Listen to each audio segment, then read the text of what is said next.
Dawson Confidential, Special Forces. The President sent me to protect you. Listen to me if you want to survive. Just kidding. I'm just a regular dude. Legally, at least. Last week was CinemaCon, and there were so many announcements that I figured I'd make a video kind of talking about my favorites, or just the ones that interest me the most, or ones I might have some concerns about. However, there are so many different announcements, I am going to have to put it in sections. So, section number 1 is called Has Potential. Cash grab? First off on this list is Mufasa, the Lion King. I think this is kind of falling into the trap of Disney's previous movies of their live-action remakes. The overall reviews and thoughts on these remakes in these live-action Disney movies have been less than positive. So I'm kind of confused why they are making another one. I don't know why they're continuing in this live-action universe with The Lion King. I didn't see enough good things about the live-action Lion King to justify another one, let alone a prequel. That being said, I am interested because this is kind of a setting up the story of Mufasa, which is not something that we have really seen before in the lore of The Lion King. From what was revealed at CinemaCon, it said that Rafiki is going to be telling Simba and Nala's daughter stories about her grandfather and his rise to becoming the king. So I think if they focused on this, make this more of like a king story, and kind of just go into that, get a little deeper, maybe darker than some other Disney movies, I think it could be really cool. Then again, it's live action Disney. Next up is Alien Romulus. Alien is a movie that I am very fond of. I didn't think I would like it originally. I've gotten a lot of recommendations of original classic horror movies, including Alien, and out of all the ones that I watched, not many of them were very good. Scream was great, but like Nightmare on Elm Street, Halloween, like those movies just did not live up to the hype for me. I just didn't like them very much. Alien, however, surpassed my expectations by a long shot. I thought it was really good. The directing, the character work, the twist was really interesting. There was just a lot of really cool features about the original Alien that I really enjoyed. However, the Alien franchise has fallen into the trap of a lot of sequels. I think there are 6 now, Alien Romulus being the 7th in the franchise, and I just don't really see that going well. But there are a few things about this that I have hope for. So number 1, based off of the trailer that they gave us a few weeks ago, I want to say, it seems to be a lot more bringing it back to the original, right? It seems very much similar to the original setting. It's on a singular spaceship with one crew, and it definitely seems to be bringing it back to those horror roots, right? It isn't like a movie like Alien vs. Predator where it's kind of just going for like the awe factor, right, of like fights and kills and stuff like that. This is more bringing it back to that original, there's something on the ship scariness, which I think will really help. This movie is actually being directed by the director of the Evil Dead remake, so he does have some experience in horror, and based off of the visuals we got in the trailer, I definitely do think this will be a scary movie. So I think this is definitely taking it back to its roots, and I think this has potential to be a very good movie. The final movie in this section is Moana 2. Moana never really struck me as a movie that needed a sequel. I didn't really think that there were more stories to tell in this universe. Not to say that it isn't great, it's one of my favorite Disney movies, and the soundtrack is crazy good. It's pretty much unmatched in terms of Disney movies. But I just didn't ever feel a need for a sequel, for more stories to be told here. And based off of Disney's announcements in the past year, we're getting 2 more stories in this universe. We're getting a sequel to Moana that's animated, and a live-action remake only 6 or 7 years after Moana came out. I think this definitely could be good, especially if we get Lin-Manuel Miranda back to do some of the music, but I don't think he's coming back, which is very sad. But yeah, I think this has potential. It could just be Disney trying to make some of that cheddar cheese, you know, like some of that dough. I don't know why I made that motion with my hands, I apologize. Section 2. Yeah, that's pretty cool. I'm just going to rapid fire some of these because there's a lot of movies in this section that I think are really cool and could be very fun. First up is Transformers 1. We've gotten a few okay Transformers movies. Hi, it's Editing Dawson. So I recorded this video before the trailer for Transformers 1 came out, and that was a mistake because my thoughts on it have changed. I thought this movie looked good. I saw the trailer. I don't think it looks very good anymore. I will play the only good parts of the trailer right now. And yeah, alright, so back to the video. Next is Gladiator 2. I can't speak much on this because I haven't seen the first Gladiator. I know I probably should, but I haven't. I do know it's directed by Ridley Scott. Like I said, I'm a big fan of his work on Alien. I know he's a great director, so anything with Gladiator 2, I'm sure it will be good. The first one is critically acclaimed. Like, I guarantee this will be good. Plus, we're getting Pedro Pascal and Barry Keoghan in it, so both very great actors in some really great stuff in the past year. So I think this will be great. Sonic 3 should be fun.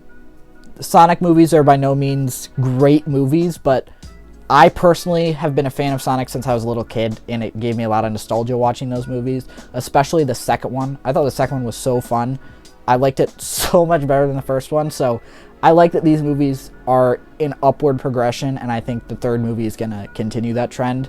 I only really see these movies getting better in quality, and based off of the footage we saw, it seems like Jim Carrey is coming back. Even though he said he was retired after the second one, he's coming back. He's approaching that Dr. Eggman look from the video games, becoming more, bigger, has a mustache. And Shadow, which is the main villain of this movie, is going to have his classic motorbike, which is very cool. And as of filming this, it was revealed yesterday that Keanu Reeves is going to be playing Shadow in this movie, which I think is really cool. I like how they're getting kind of bigger actors to play these characters now, starting with Idris Elba in the last movie and now Keanu Reeves. I think this movie is going to be fun. I think it's going to be really cool. Kingdom of the Planet of the Apes is the fourth installment in the newer Planet of the Apes movies. This one's actually being made by Disney, which has polarized some of the fans, but I think this movie looks really good. We've seen a bunch of trailers for this already. The special effects are crazy. I just love the environments and all that, so I'm just going to see it just for that. Like, already out the gate, I'm seeing it. I recently rewatched the original Rise of the Planet of the Apes with James Franco, and I still think it's a really good movie, and that trilogy is noted as one of the best in the past decade, so I don't really have a doubt that this movie will carry on and still be good, but it is Disney and they can flop on some of these, so fingers crossed, but I think it'll be good. Inside Out 2 and Captain America Brave New World, I kind of have the same thoughts on. These are definitely characters and universes that I want to see expanded on. I really liked Sam as Captain America in Falcon and Winter Soldier. I thought it was really cool, and I want to see more of that. Same with the universe of Inside Out, and I want to see those emotions grow. I'm just a little bit weary of how they are going to approach it. Based off of what we've seen from the footage, though, Inside Out is going to be heartbreaking, and it's going to be awesome. And Brave New World is going to try to rebuild the Avengers. General Ross, played by Harrison Ford. Harrison Ford's going to be in it. I mean, yeah, but he's going to be trying to rebuild the Avengers and ask Captain America to help him with that. So I think this is a cool plot. This is the action is going to be very similar to the Winter Soldier type stuff, which was one of the best Marvel movies. So both of these movies, Inside Out 2 and Captain America, I think they're going to be solid movies. Wicked is a movie I haven't heard a lot about, but just going off of the footage we've seen, I mean, it looks beautiful. The Land of Oz is something that we return to, it seems like, every decade with a new interpretation with the updated graphics, and I'm very excited to see how this one plays out. Plus, it's a musical. I'm obsessed with musicals, kind of, and I'm down to watch it. Ariana Grande is going to be in it, who isn't the best actor in my opinion, but she has a great voice, so I think this is a good chance for her to show us what she can do in terms of acting and kind of blow us all out of the water, and I'm just overall very excited for this movie. All right, last in this little section is a movie called The Running Man. So this is actually a remake of an Arnold Schwarzenegger movie. from the 80s, 90s. And it's about this guy who, you know, is a cop, and he gets put in this game show that's kind of like a game show of death, right? Kind of like Squid Games a little bit. I'm butchering the explanation of this. But originally hearing just this synopsis, it's a remake of an Arnold Schwarzenegger movie, I wasn't very interested. It felt kind of like another one of those remakes of, you know, a movie from the 80s to get nostalgia, which isn't a bad thing. Some of those have been great, but it just is getting repetitive. However, I then quickly found out that this movie is being directed by Edgar Wright, who is one of the best directors. He directed movies like Scott Pilgrim, Baby Driver, Shaun of the Dead, and my interest is piqued. Listen, I love Edgar Wright. I'll see anything he directs, so I'm there in the theater already.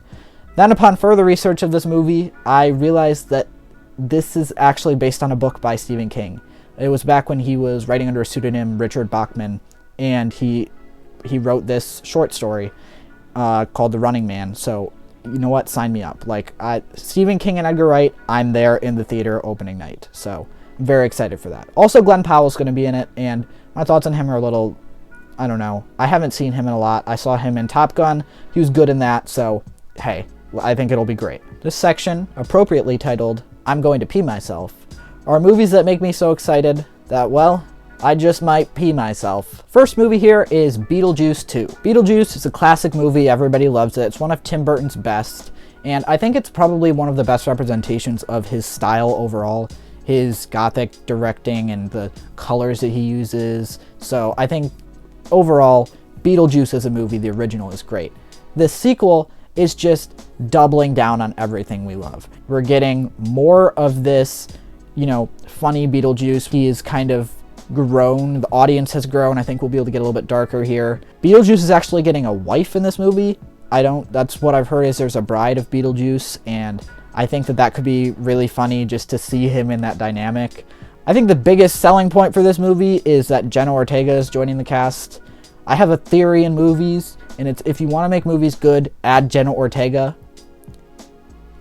It just works. I think this movie's going to be great. Winona Ryder is coming back. Michael Keaton's coming back. I'm just so excited to see all of these people back in the same movie and with that same director, same aesthetic. And he's bringing back even the same effects. He's using stop motion again. He's not using CGI. It's practical, and that's just so cool. Like, I think we need more movies like that bring back this stuff. And it just really, I don't know, I feel like it makes me appreciate it more because it's there. It's not computer generated. I think that's really, really cool. Then there's Deadpool and Wolverine. Now, this movie has so much hype around it already.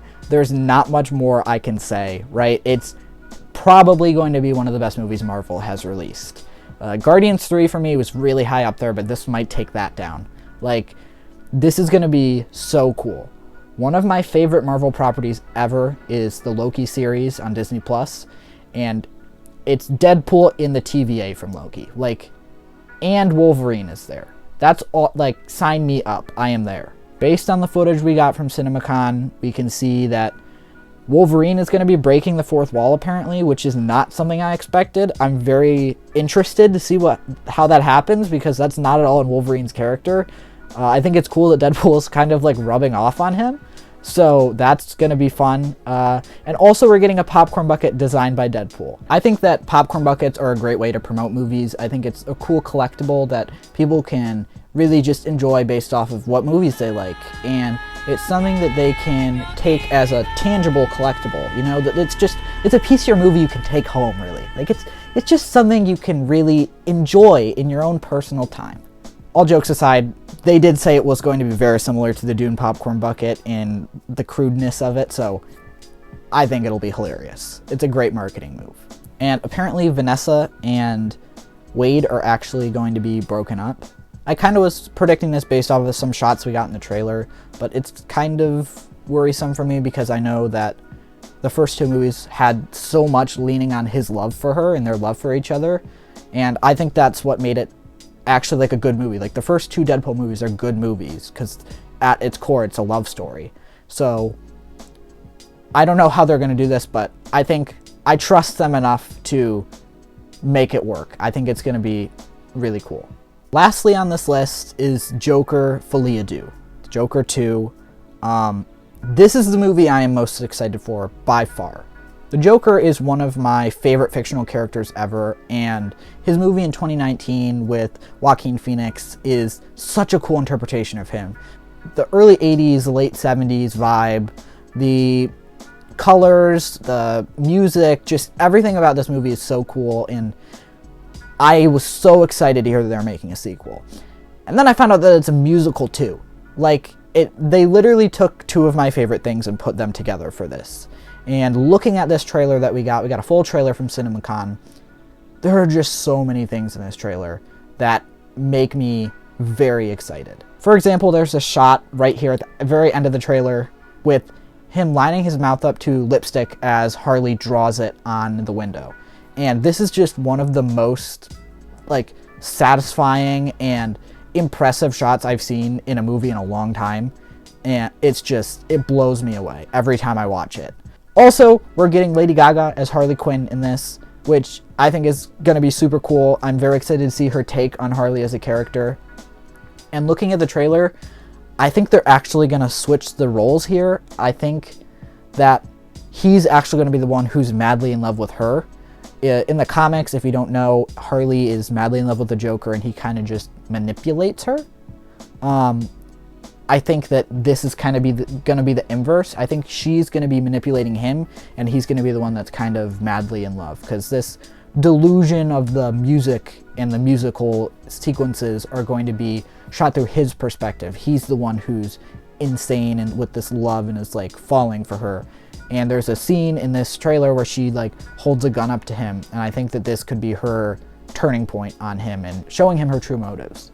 I don't have much more evidence for this, just in terms of what I saw. I think this is a possibility, and I think it'd be a really cool spin on the characters. Anywho, that's all I got from CinemaCon this week. Let me know if there's anything I missed that you're excited about, or just anything in general that I overlooked in terms of cool features or negatives about any of these movies. Let me know which one you're most excited for, or what could be a waste of time. That's all I got for today. Thanks everybody for watching. I'll see you later. Bye!